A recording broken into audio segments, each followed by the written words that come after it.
Halo, selamat pagi. Bertemu kembali renungan pagi Embun Surgawi keluarga IBC. Pagi hari ini kita akan belajar bersama-sama untuk mencermati dan punya semangat menyongsong tahun 2025. Mari sebelumnya kita akan berdoa terlebih dahulu.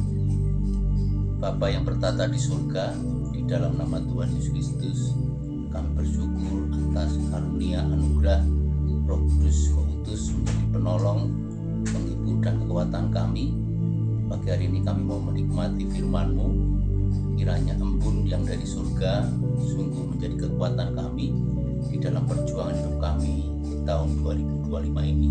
Terima kasih Tuhan Yesus. Haleluya. Amin. Billy Graham dalam tulisannya saya kutip, yaitu dia menyatakan bahwa setiap generasi punya potensi.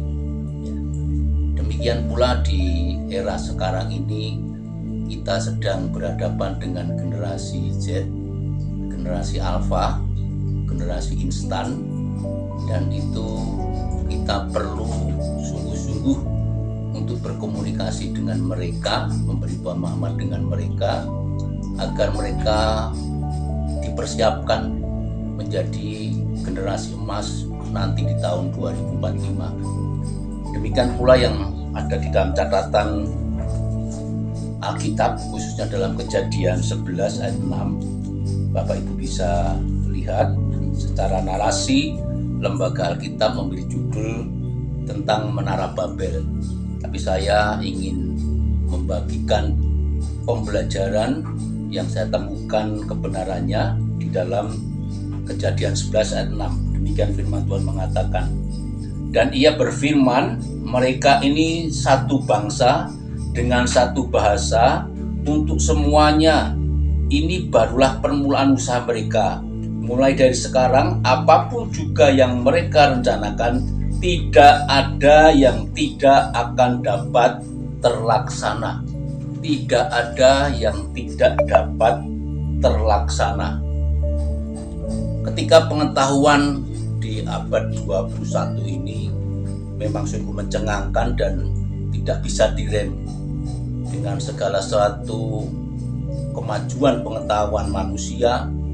Sungguh kita dibuat takjub, di mana kita lihat di sosial media Republik Rakyat Cina mampu mengubah padang pasir menjadi hijau, menjadi hutan yang subur. Bahkan kemajuan zaman tentang pengetahuan AI, ya, kita bisa langsung mengetahui semua pertanyaan, dan ini harus diwaspadai. Oleh karena itu ketika teks ini saya ambil, saya menemukan tema, ya, yaitu keluar dari jalan Tuhan itu akan menjadi kesombongan, dan kesombongan itu akan menjadi pemberontakan. Dinarasikan dalam Menara Babel, kita tahu bahwa sejak manusia jatuh dosa, sebenarnya Tuhan ingin memberikan mandat yang luar biasa dalam Kejadian 1:18. Ya, saya bacakan buat kita ayat 28. Allah memberkati mereka, lalu Allah berfirman kepada mereka, beranak cuculah dan bertambah banyak, penuhilah bumi dan takluklah itu, berkuasalah atas ikan-ikan di laut dan burung-burung di udara dan dari segala binatang yang merayap di bumi. Ya, diperintahkan Tuhan semenjak manusia Adam Hawa itu ada untuk beranak pinak, bertambah-tambah menguasai bumi.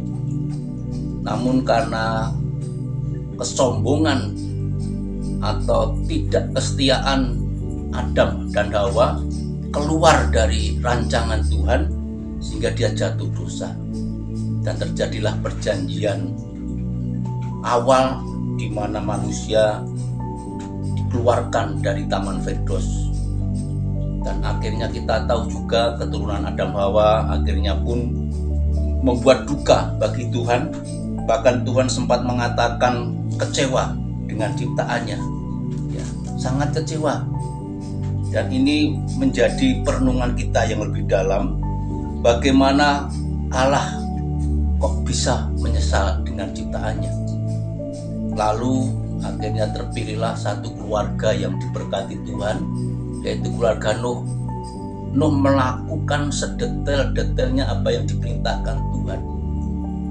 Dalam usia yang 500 tahun, dia diberkati punya anak 3, Sem, Ham, Yafet. Nanti meninggal di usia 750 tahun. Nah, keturunan Sem, Ham, Yafet inilah akhirnya meregenerasi dan muncul generasi yang baru, yaitu salah satunya bernama Nimrod.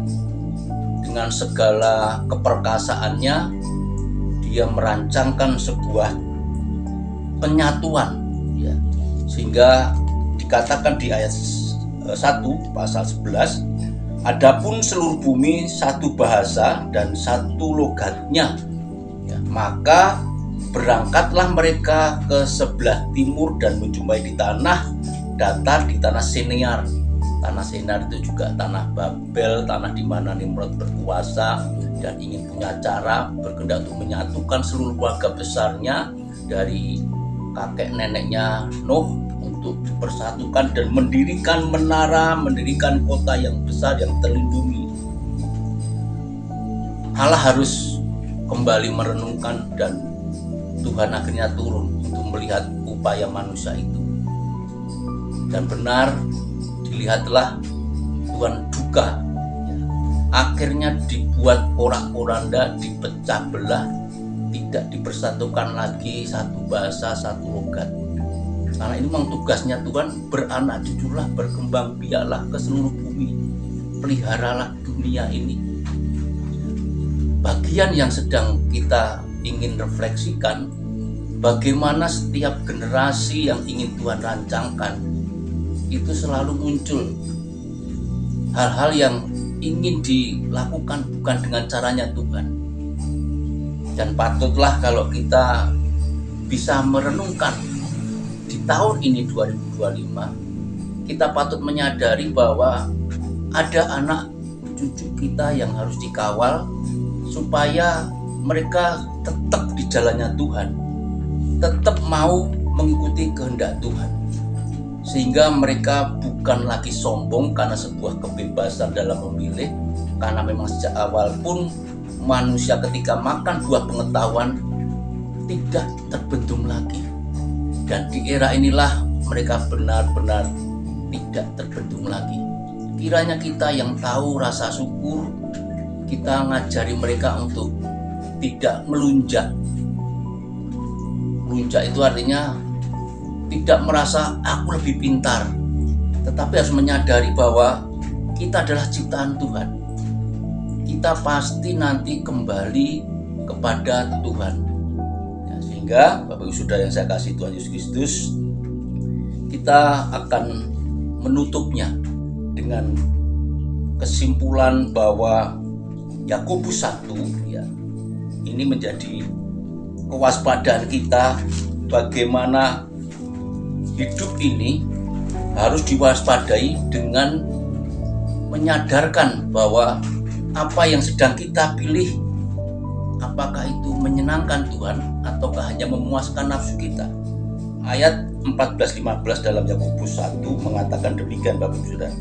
Tetapi tiap-tiap orang yang dicobai oleh keinginan sendiri, karena ia diseret dan dipikat olehnya, dan apabila keinginan itu telah dibuai, ia melahirkan dosa, dan apabila dosa itu sudah matang, ia melahirkan maut.